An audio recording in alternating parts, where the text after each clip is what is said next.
nerdy, unqualified, and indistinguishable from rambling. Welcome back to the A&D Show. I can't believe people actually listen to this show.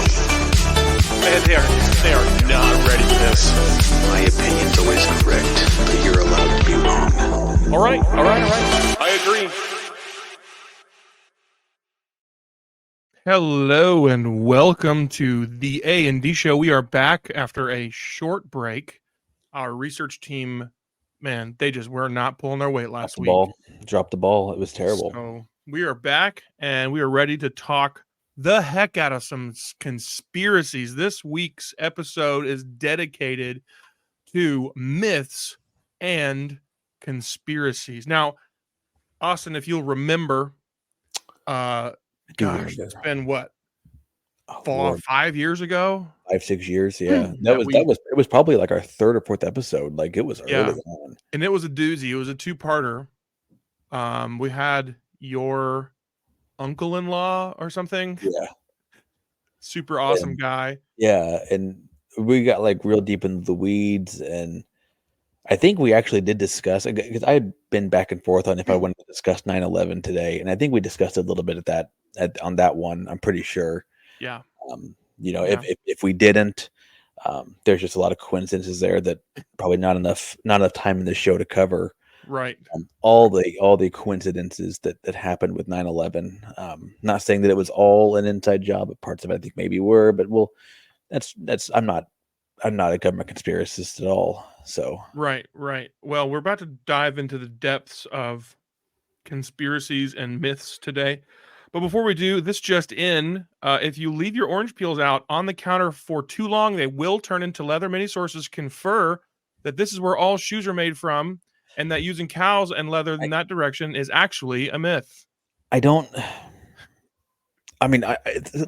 be real. So I love the smell of citrus, so I'm okay with that. But I feel like that's cruelty to oranges, to be honest with you. Say your prayers, Orange. I will wear you on my feet tomorrow. Maybe a belt by the end of the day. Well, let's get into this content. Man, I'm pumped about this. We got some strange, some weird. We've got some we're about to talk about that actually came true, which is mind-blowing beyond reason. And then a few honorable mentions at the end. And so go ahead, Austin. Yeah. Tell us about some of these conspiracies that have actually come true. And it's funny because a lot of the true conspiracies are related to things the government does or doesn't do. I'm not. There was a comedian a while back that said, it goes, I don't believe in all conspiracy theories, but you don't believe in any, like there's at least some you have to believe in. Right. For example, during the Prohibition era, it was long rumored and kind of mocked at the same time that the government was poisoning alcohol in an effort to deter people from drinking alcohol during Prohibition. Turns out they were.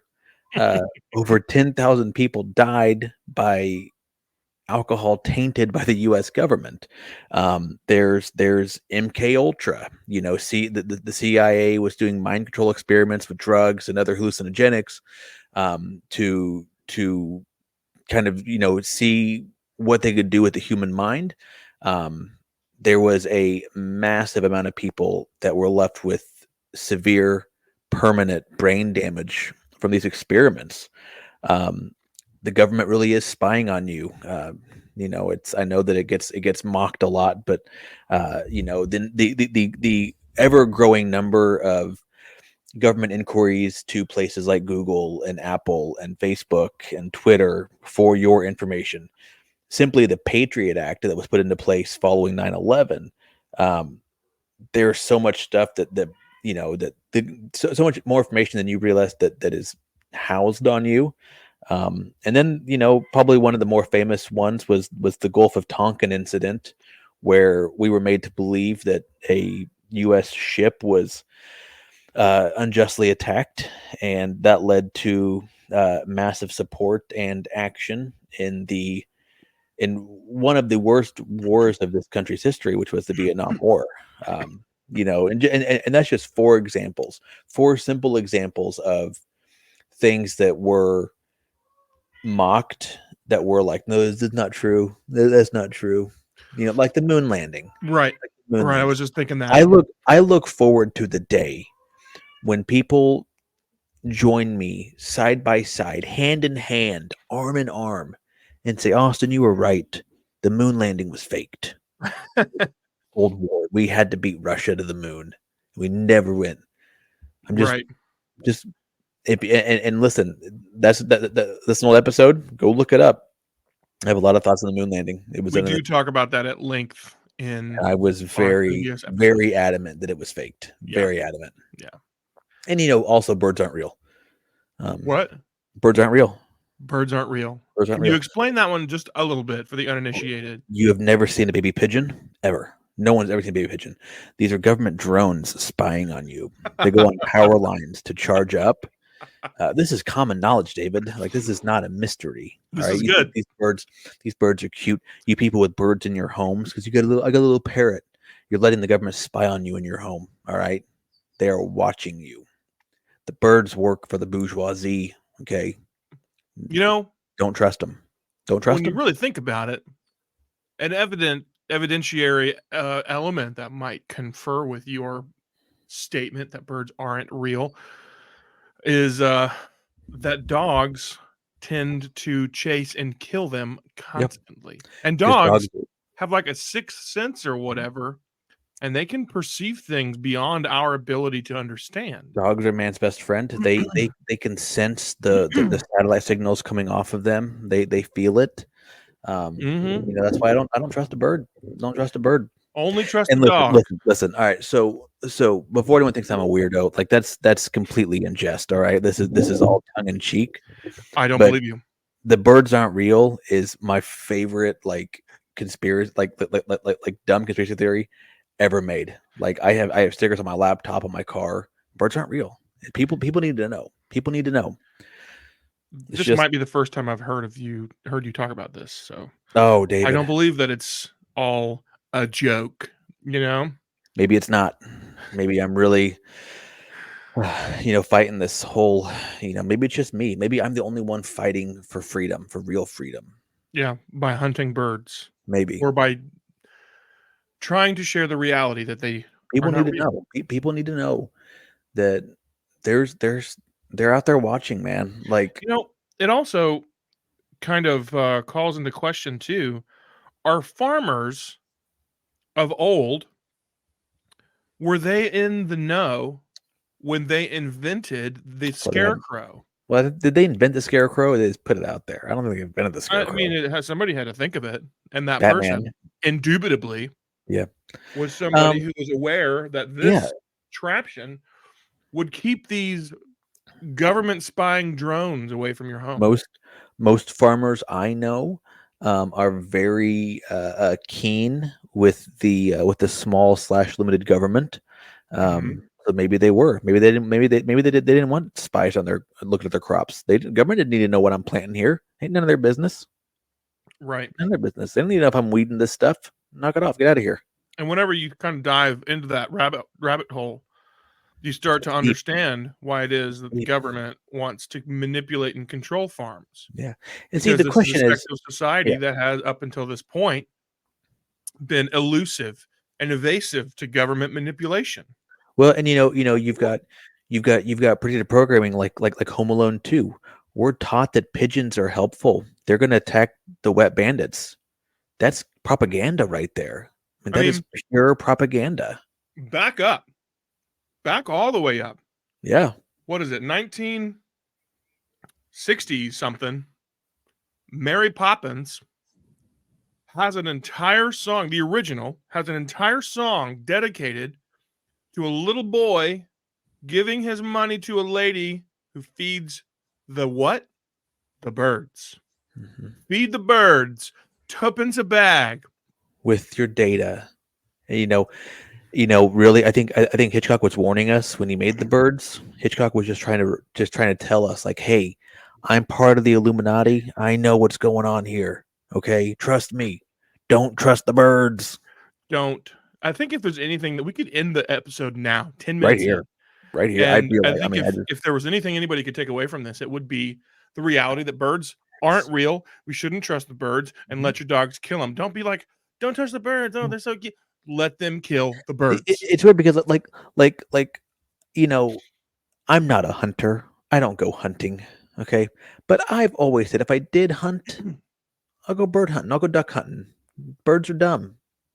I They're did not- shoot they're a not bird smart. once Did you? with a BB gun. I hit a bird like in my car more than once. Like not the same bird, like different birds. They fly in front of you because like there's There's one lag. bird out there There's, that's like, this yeah, guy's trying to kill me with his yeah. car. There's lag on on the controls from like NORAD to the birds, and they couldn't move fast enough. It happens. It happens. I have to say, I got to tell the story. I've only ever gone hunting one time. I'm not a hunter. I'm not a gatherer. I'm a consumer. I like to eat food. I don't like to hunt for it. It's true. That's neither here nor there. But back up about, I don't know, 20, 25 years ago, I was at my aunt and uncle's house. And it was Thanksgiving. Hmm. And my cousin and my brother and I and one other person, I think, or maybe it was just the three of us. We went hunting with our BB guns, and our dads told us, make sure you bring home something to cook. Well, we took that very seriously. So we were walking through the woods, and I've got my BB gun. I'm going through. I'm hunting. I'm looking for something to shoot and kill and eat. I'm a provider. Right. And so I'm going, and all of a sudden I look up in a tree above my head, and there's this whole flock of birds in this tree. And I'm like, I'm gonna kill one of these birds. Yeah. So I take my BB gun, I point it straight up, and I line my sights up on a bird, and I pull the trigger, and then all of a sudden this little tiny fluff ball just goes and plops on the ground in front of me.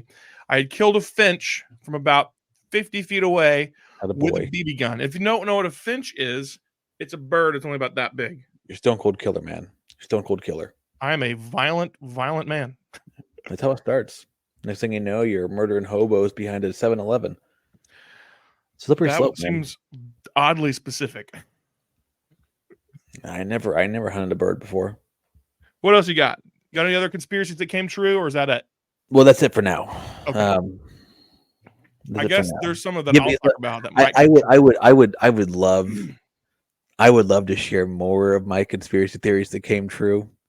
But I'm not going to get us kicked off of Apple and Spotify and possibly StreamYard. Who knows? Oh my gosh. I'm just going to hold those thoughts for myself.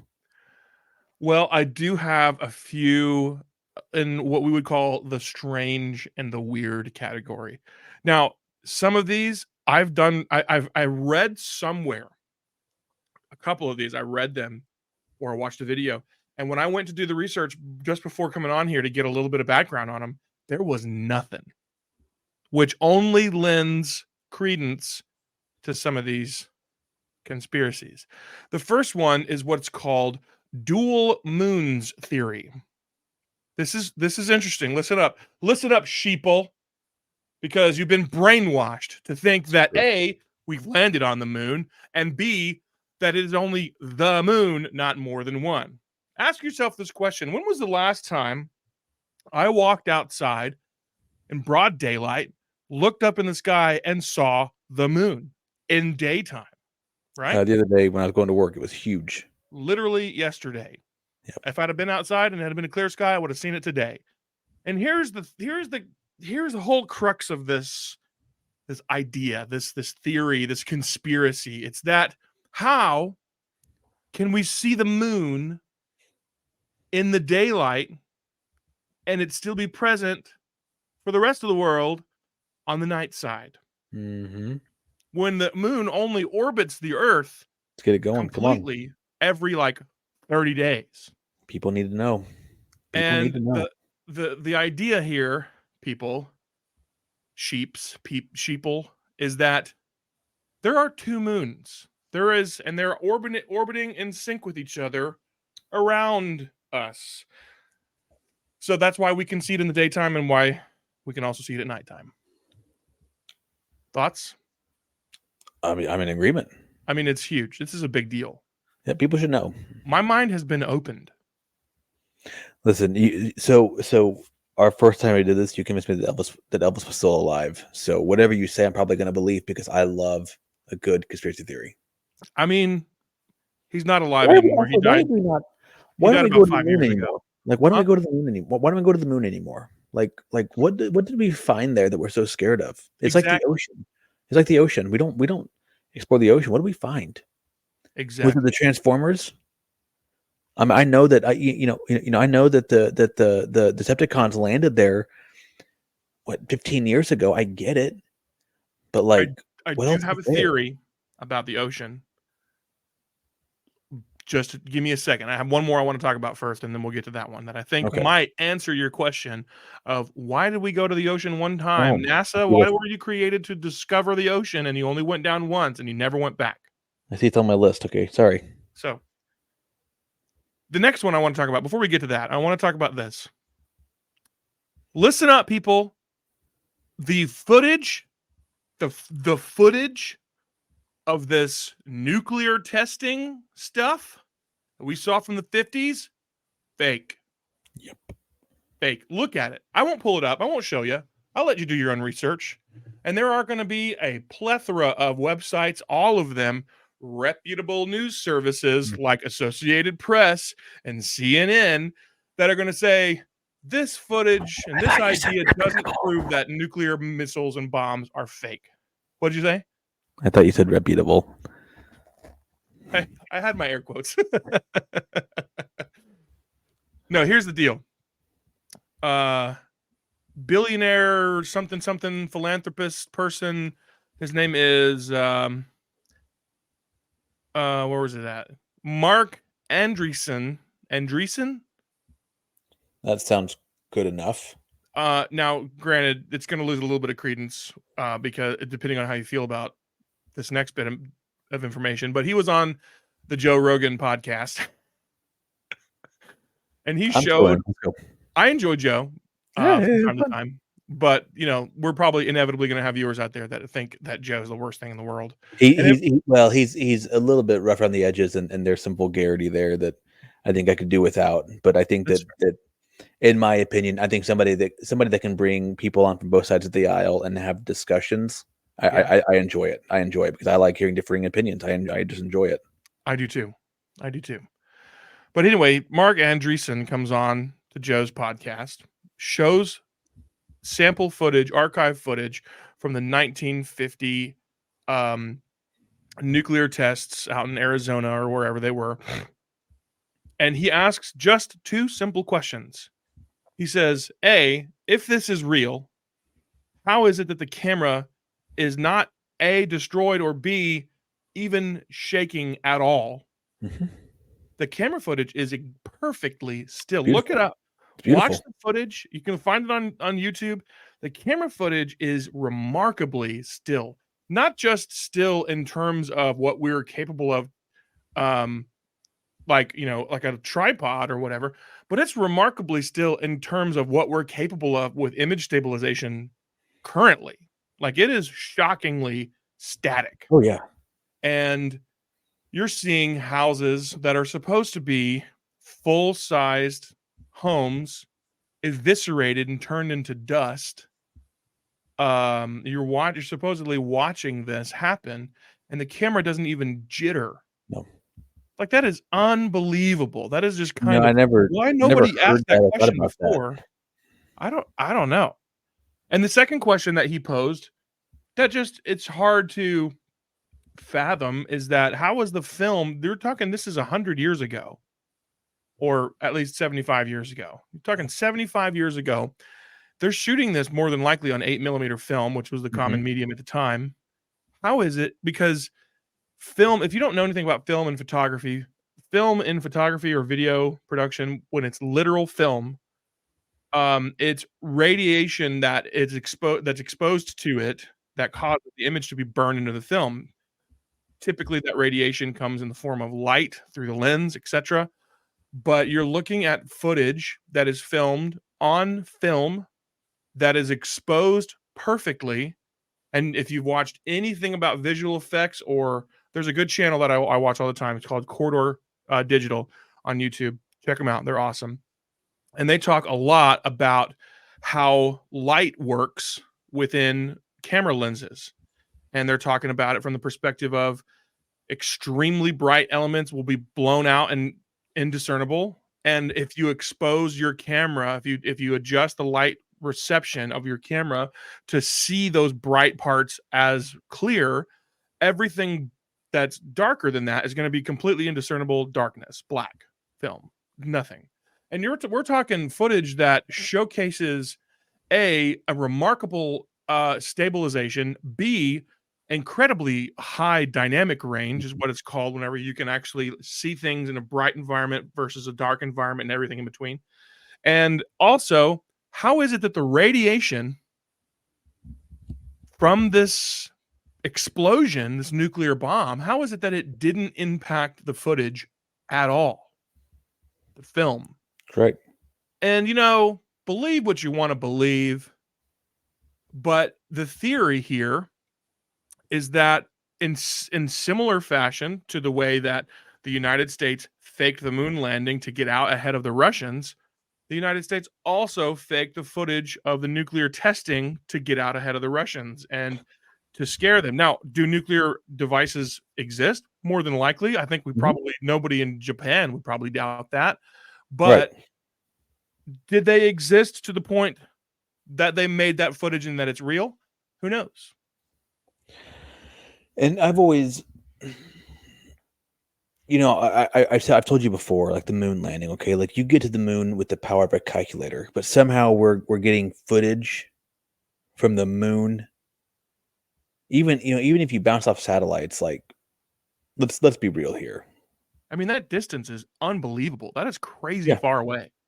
Yeah. It's wild and wacky. The strange and the weird. Now, the third one I have that I want to talk about, and looking at our time code, this might be the shortest episode we've done for this season. That's okay. It's all right. Because I've got one more primary theory and then a couple of honorable mentions that I want to talk about. Please do. Last one, my last full theory to discuss, and I have something to read about it too, which I think will help us understand a little bit more. And I think it'll help even answer your question about why we haven't gone back to discover and explore the ocean. And that theory is hollow earth theory. Now, in our previous Battle of the Myth Lords episodes, we discussed flat earth theory, and some other astronomical, celestial, whatever. We've discussed. It's not. Isn't like astronomy. That's like the chicks that like. That's the chicks that like. Oh, you're a Pisces. Astrology. That's astrology. Astronomy is like the study of the stars, right? Yeah. Yeah, I think so. Anyway, right. I don't know, David. We've talked. I took chemistry and physics. I didn't take real science. I took chemistry and physics. Okay, like I don't know any of this stuff. I took math. That's all I needed. We've talked about in our other episodes. If you want to listen to those discussions, go check those out. But we've talked about some other, flat Earth and the Earth not being the center of the galaxy or the solar system, etc. We've talked about some of that, and that's interesting stuff. But this is crazy and in a cool way. And I think it's one of those things that's really hard to turn down and dismiss entirely whenever we go through what evidence I have here. So let me read you a quick snippet. This is from Geophysical Institute from the University of Alaska Fairbanks. Okay, giving credit where credit's due. It says that the crux of hollow earth theory is that the Earth is a shell with walls about 800 miles thick. And that in the polar regions, the North and South Pole, there are holes that are 1,400 miles across with edges that curve smoothly from the outside of the shell around to the inside. And that one could traverse a sea surface traveler could proceed over the edge of the hole like an ant crawling over the lip of a coffee cup from the outside to the inside and not even be aware that he had actually entered the interior of the earth. The kind of the author of the book that this discussion is coming from, his name is Bernard. I can't remember what is, I think Roger, maybe Bernard. I can't remember. I have to look that up. But Bernard explains that the holes have never been seen here. Because here's the question that we all have. Well, if there's 1,400-mile wide holes at the poles, how is it that nobody's ever noticed them before? We've had expeditions to the North and South Pole. We have scientific bases or laboratories or whatever that are in those areas. And his explanation is that the holes have never been seen from the air because pilots are fooled by their compasses into believing that they are crossing the pole when they are actually following the pole's magnetic rim. Thus, the aircraft would never really fly over the geographic poles, which naturally mark the centers of the holes themselves. And as irrefutable proof of his claim, he cites Admiral Byrd. I don't know who Admiral Byrd is, but He's an admiral. He's an admiral, so obviously he's got some clout. He quotes his statement and said that which says, "I'd like to see that land beyond the pole. That area beyond the pole is the great unknown." So here's the thought. You look at the depths of the ocean. We've talked about the mysteries of the sea. Go back and check that episode out if you're interested in that content. But what we mentioned in that, and what you mentioned, Austin, in that episode, is that NASA was originally designated as undersea explorers, exploration, and that they went down once and they never went back. And my theory is that there is some sort of portal under the water that leads to this interior of Hollow Earth. Now, if you're thinking about it from the perspective of how could some vessel, like he talks about in his exposition here, how could some vessel sail right over the edge and then underneath? Well, because if this is the Earth's crust, the core or the walls, 800 miles thick, that gravity continues because you're having gravity pulling you down here, but then centripetal gravity or centripetal force pushing you out when you get down to that point. Now, correct me if I'm wrong, but isn't it illegal, like, to fly over Antarctica? You're not legally allowed to. That's like all. It's my understanding, and maybe I'm wrong. Maybe I've just heard something on the internet which is not true, which be the first time. But I'm almost certain that you can't legally fly over Antarctica. You know, it wouldn't surprise me. I haven't heard that. I'm not that knowledgeable or intelligent. I was that person like the UN had control of it because it was unclaimed land and they were doing studies there, but you're not allowed to like fly over it or go in there. And I guess they're studying the ice. I don't know. But all I know is that I don't trust it. I mean, wake up, sheeple. Even if Hollow Earth isn't a real thing, right? Even if know it's not. And there's government manipulation to keep you from exploiting whatever is happening above and below. There's got to be something going on up there that they don't want us to know about. 100%, just like the ocean. Yep. The ocean. Outer space has not been privatized. It is government mandated and controlled, and so we don't even have the ability to leave the planet as private citizens. We've discussed like other life forms, right? Alien life and things like that. Yeah, I think so. Yeah, like maybe not like big green like little dudes, but there's something out there, like something else out there. Big green little dudes. Yeah, big little dudes. So, when it comes to conspiracy theories, I think for me, one of the things that I focus on a lot is what are we not being allowed to know? And I have long held the belief that there is some kind of a cancer cure, and maybe not like a full blown, like this will absolutely cure cancer, but something that is being withheld because I think everyone understands the fact that medicine is money. You know, Uh-huh. um, would you know? Do I 100% believe that there is a cure for some massive diseases as being withheld with 100% certainty? I can't say that with all certainty. Would I be surprised, or would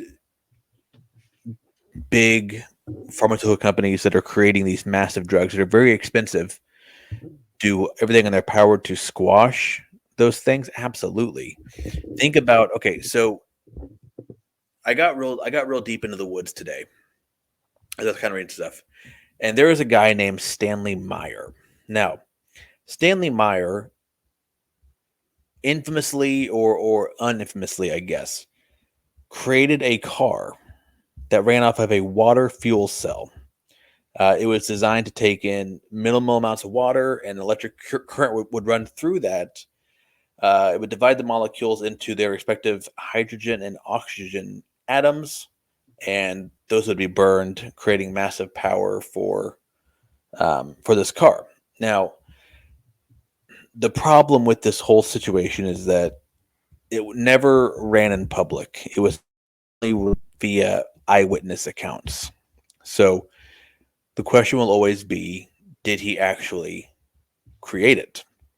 The problem is that in 1998, Stanley Meyer was met with an untimely demise.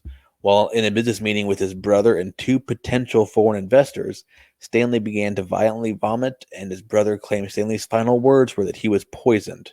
The coroner's report stated that he had a cerebral aneurysm. However, there are many that believe that he was poisoned and or silenced for monetary gain. Obviously, now that comes down to the big oil. But again, things like this, and I think that's the importance of conspiracy theories, is that I think what makes a good one is not one that's so far fetched, like that's ridiculous. And we've argued this before, but the flat Earth theory, I am so unwilling to waver my stance on that, Mm-hmm. because it's so far fetched. But I think what makes a good conspiracy theory is the notion that maybe not. There's always this like small chance of, well, maybe that's the case. Maybe that did happen. I think about uh, uh, Jeffrey Epstein. Okay, for example, Mm-hmm. here's a guy that had a lot of dirt on a lot of powerful people. He's preparing to take trial. I remember where I was at. I was on vacation. We were going with my in-laws and some of their family. We were going to Indiana Dunes in northern Indiana for a weekend getaway. And I remember we were driving up there. I was working on a term paper for school, so I'm just like sitting in the car typing, and my phone was just going crazy that Jeffrey Epstein had been found dead in his cell, in prison. And then he comes out like, well, the guards were asleep, the cameras weren't working, Mm-hmm. and it one of the things where there were far too many coincidences to think, well, this seems really fishy. But I think what my issue with conspiracy theories is that I think that people are so quick to dismiss them without having at least a modicum of an open mind to it and saying, well, maybe that is possible.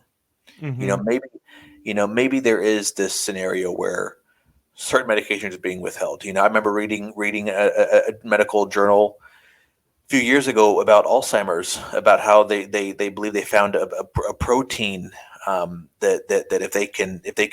if they can find a way to inhibit this protein from being in your blood, that it can prevent Alzheimer's, and other things about certain kinds of cancer that were completely cured with certain medical trials, and then you don't hear anything else about it. It just Mm-hmm. kind of goes away.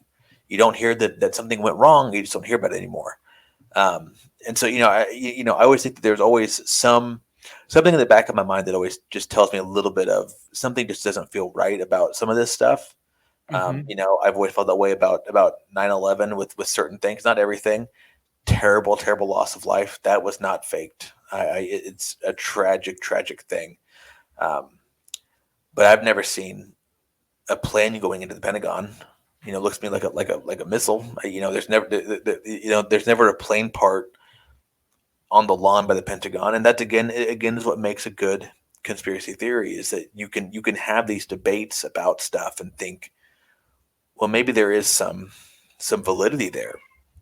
Um, but I don't want to take all the time, because I know you got a couple that you had on your list that we had been kind of going back and forth with in our discussions. So I want to make sure that you have time to talk about your items. And one thing that you had listed on your thing, which I really want you to talk about first, which makes me the most excited, because I have two daughters. Okay.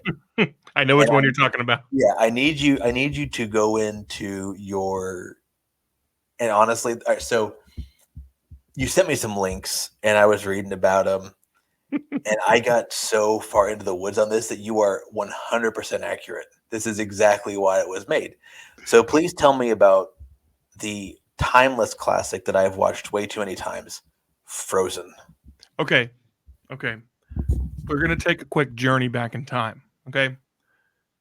Walt Disney, the what you would consider the media mogul, I guess wasn't really at the time. There were rumors that he died, and I don't have the details on when his death happened, but somewhere in the 60s or 70s. It was a fairly long time ago, but there was rumor that Walt used cryogenic technology of the age to freeze himself or part of himself, um, and when he died, so that he could be resurrected from the dead later, right? Um, Disney as a company, and this is a widely believed conspiracy. Like, there are tons of people who believe this, right? And Disney constantly refutes these claims and kind of gets them pushes back against them quite often. But honestly, whenever it comes down to it, people are going to say what people are going to say. And in the age that we live in, internet being what it is, people have written articles, people have said certain things, have recordings of them saying certain things all over the internet. And if you were to Google Walt Disney Frozen up until a few years ago, up until about 2012, or sorry, whenever that movie came out, I can't remember when it was. If you were to Google Walt Yeah, Disney, that's right. was that right? I think that's right. If you were to Google Walt Disney and Frozen as a pairing of words, you would find only information about this conspiracy theory. And so, interestingly enough, Disney, the company, comes out with a movie called Frozen. A movie that has nothing to do with cryogenics technology. It's literally, if you haven't seen it by now, good God, where have you been for your whole life? It's only got one of the most popular songs for girls of all time. To be fair, it is called Frozen because Elsa does freeze her Yeah, heart. yeah. I mean, but here's the And conspiracy theory. An act of selfless love can thaw a frozen heart. Right. That's what the trolls told her. But here's the conspiracy theory around the conspiracy theory. The conspiracy is that Disney only created Frozen as a way to game the internet to push people's searches toward their content and not toward conspiracy theorist concepts. And because now, if you were to go on Google, the same Google that 20 years ago would have pulled up with Walt Disney Frozen, would pull all kinds of articles and information about his cryogenic studies and all this other stuff and all these theories. That same search now only yields movie Frozen. Songs, marketing materials, True. interviews with casts, and now they have the second one and a third one on the way, I guess, that it's just kind of it inextricably became one of the highest grossing Disney movies of all time. And I don't think that was their intention. I think they literally did it just to steer that internet traffic away from those theories. I completely agree. And when you think about it from that perspective, the question you have to ask yourself is why? Why would a company who consistently and viciously denies any rumor or any conspiracy about their figurehead being frozen cryogenically to be resurrected in the future, why would they spend so much money on a movie to steer that traffic away from that idea if that idea is nonsense?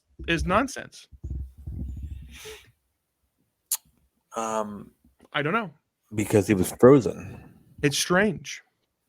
It's weird. It's wacky. It's what it is. I He got a was couple also more here. he was also not a good dude either in general. I've heard that as well. Yeah. And I feel like we're going down a rabbit hole here of duplicity, of essentially espionage, governmental espionage against their citizens, keeping people in the dark strategically, etc.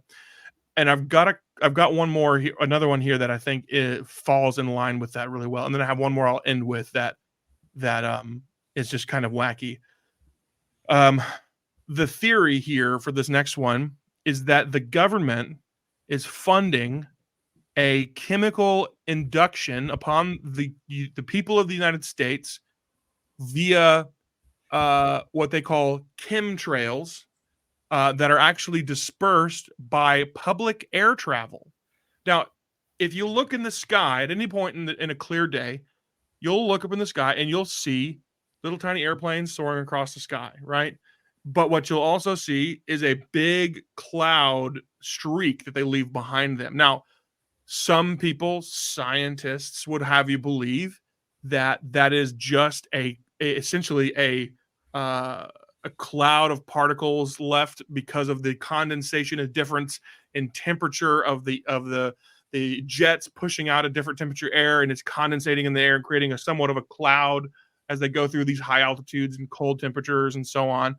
But there is an entire group of people out there that believe that this is actually government manipulation of the people as they are infusing chemicals into the air for us to breathe. Many people, the article I pulled up, it says many people have hopped on board with this, with theorists who claim that the airplane's exhaust trail reportedly caused by low temperatures and high altitudes is actually chemtrails or chemicals the government is trying to spray us with in secret. That's nuts. This will forever be one of my favorite things in the whole wide world. I don't know if I believe it or not. I mean, I know that I don't. I know that I don't fully believe it, but I also don't fully not believe it. I'm always like, it just puts that little seed of doubt in there, maybe. Like probably not, but maybe. Like, well, I mean, think about it from this perspective. You've mentioned Vietnam already. Mm-hmm. In Vietnam, and I don't remember exactly what the circumstances were. I think it was some sort of pest mitigation, but they had sprayed a chemical. It was Agent Orange. Agent Orange. They sprayed a chemical over the foliage and and I think it had something to do with pests, bugs, and things to keep their soldiers covered. I don't know. Mosquito mitigation. I don't know what it was. I'll have to do the research, but they did spray chemicals over the battlefield, over the soldiers. And I don't think it was chemical warfare. At least it wasn't touted as such, but there were hundreds, if not thousands of people who were soldiers, United States soldiers, who came back from the war and years later developed loads of different kinds of cancers that were all directly linked back to Agent Orange. Yep. And so it's not so far a stretch to believe if the government that did that unwittingly, if you want to believe that. No, well, didn't it come out that they were fully aware of what Agent Orange would do? I don't know. I thought that was the case. It's interesting when you think about it that they did chemical drops on our own soldiers in a battle that, according to your theory from earlier, they had essentially gamed us into jumping on board with to begin with. And if any of that is true, it's not too far of a stretch to think that they could have perfected that technology to a degree that they put this chemical in jet fuel that's commercially available for public air travel, and that they're Totally agree. dosing us with God knows what. Who knows? No, it's absolute truth. Maybe that's the problem, the reason for the obesity epidemic. Why not? I mean, there's something. I'm a victim. That and Red 40. I mean, I mean, obesity wouldn't be a problem if the food wasn't so darn good. Like, have you ever had French fries and been like, oh, these are terrible? I mean, I've had bad French fries, but you're still like, only if they're cold. Right. Yeah. Like they're still French fries. Yeah. Like I know for a fact that like I know that if I go out to eat, I'm gonna look at the menu. I'm gonna order something, but I can guarantee you, without a shadow of a doubt, whatever I order will come with French fries every time. I will get a steak and French fries. Okay, Yeah. That's just how I roll. That's just the way we went. My wife and I, we went to a nice dinner a couple months ago. Just no kids at all. We went to St. Louis for the weekend. We went to Cheesecake Factory, which is fantastic. Mm-hmm. And I had a nice shrimp scampi and steak Diane meal, and it was delicious. And I got a side, and it came with mashed potatoes and asparagus. And I said, "Hey, can I have French fries instead? Because I'm 7 years old. Don't care. I love French fries. I want my potatoes crispy." That's the conspiracy theory. All right, my conspiracy theory is that the government made French fries so freaking good, so stinking good, that that's what it is, man.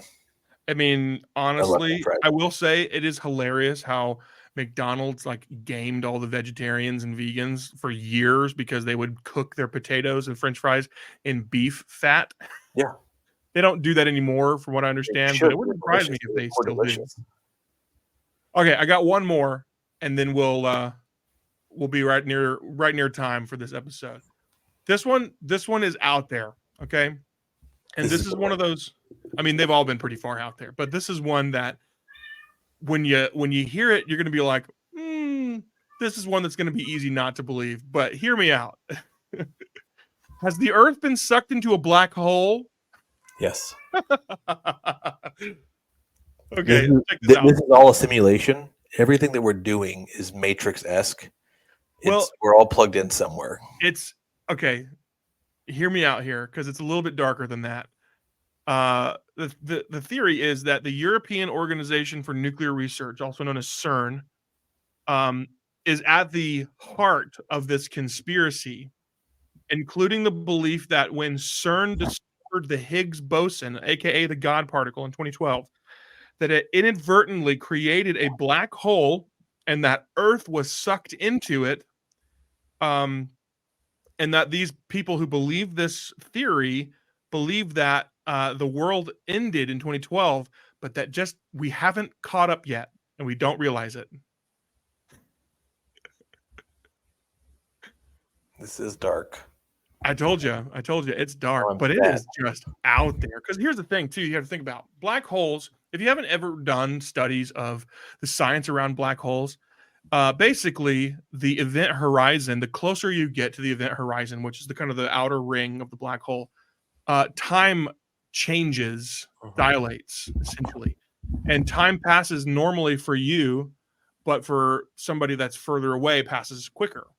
And so the closer you get, essentially the faster through time you move, or maybe the slower through time you move. But the idea here is that if the planet Earth and the solar system or whatever got sucked into a black hole, there is a dilation of time that would make it such that we wouldn't even know it for a decent amount of time. And that's what they're postulating here, is that when CERN discovered the Higgs boson or the God particle, that they created a black hole that sucked us into it, and it hasn't caught up with us yet. I can believe that. It's crazy. That's pretty much all I have to say about that. It's just crazy. I mean, that is very true. I mean, I've read books, and this is semi-related but not totally related, talking about creationism, Right. talking about how like when the Bible says on the first day God created heavens and the earth, and then light, whatever. But these things, it wasn't literally like a 24-hour time period that we're used to. That as time has moved on, and this is actually true scientifically. If you look it up, like every single like second is a microscopic second shorter than the previous second. So time is constantly speeding up. So I mean I could understand, I could believe that. Because I mean since I know that is true, that time is an hour a year ago is just barely longer than an hour today. Yeah. Well, that's also, to kind of piggyback on the Bible train, that's borne out biblically too when you think about the concept of the span of a human life in the Mhm. Bible. Whenever you look all the way back to Genesis and Exodus and those types of eras, the further toward, let's just say, the New Testament or the Gospels or whatever, the further toward that people got, the shorter and shorter the lifespans became. Mhm. I mean, pre-Noah and the Great Flood, etc., people were living at least 600 or 700 years. Yeah. And Right. then after the flood, that diminished significantly, fairly rapidly, until we have what we have today. Well, I guess until we got to a certain point, because if you look at history and lifespans and things, it got shorter and shorter and shorter all the way through like the Middle Ages. And then when we came into the age of modern medicine, the human lifespan has trended upward significantly, but never even close to what it was then. It's true. I mean, people like Betty White lived to 99 years old, and she was a spry lady every single day of her life. But 99 years is a blink of an eye whenever your ancestors lived to 700 or 800 years, Rest in peace, Betty. Yeah, rest in Bring peace. it up. Why'd you bring that up, man? I'm sorry. I know it's been a bit of a dark end to this episode, but It has been. It's fine. It's fine. I just want to remind, as we close, I want to remind our people that most things you hear are lies. You're being fed lies. Trust me, the government's lying to you. Anarchy rules, the IRS, all the things, okay? All the things. Government, don't do it. Don't trust them. Don't trust them. Don't do it. Gosh, it just got so dark. I know. It's great, isn't it? It's fantastic. I love it so much. Wow. There is a good show on like History Channel about conspiracy theories, but it's kind of dated, but it's still pretty fun. What is it? Let us know. Let the viewers know. I think it's called Conspiracy Theories. I think. And I saw it on Hulu and I watched it. It was fun. All right. That's where you got all your material for tonight, huh? Not all of it. No. Most of it's from just like little niche Reddit groups that are like tinfoiled up and they're building bomb shelters and I don't know. I couldn't even find any of the original articles and things that I read that had to do with some of the theories that I brought out tonight. So that almost only lends credence to some of those ideas. Yeah. The government's trying to control. They will silence you. They will silence you. Be careful. Oh my gosh. Well, thank you everybody for tuning in to our dive real deep down the rabbit hole tonight or today or whenever you're listening to this episode. We hope that you enjoyed it, and we will be back again. We hope that we have proven our loyalty to our role. But You're welcome, America. You're welcome. I mean, we're at 5 episodes into season 5, and we've only been doing it for 6 weeks. Awesome. I mean, that's pretty impressive if I do say so myself. So we're going to just keep chugging away as long as we have things to talk about, which will never end until we die. Don't forget that birds aren't real. Birds aren't real. Stay away from the birds. Listen to me. Listen to me, people. Stay away from the birds. They are not real. They are not your friends. They work for the bourgeoisie. And Disney, Walt, we know you're out there somewhere. We know. Walt Disney is a bad dude. Bad dude. Oh gosh, man, we just got so deep and things are nuts in this Very episode. forceful there at the end. Very forceful. Very I'm forceful. sorry. I apologize. Well, thank you for tuning in. We're going to call this one quits, and we will see you on the next episode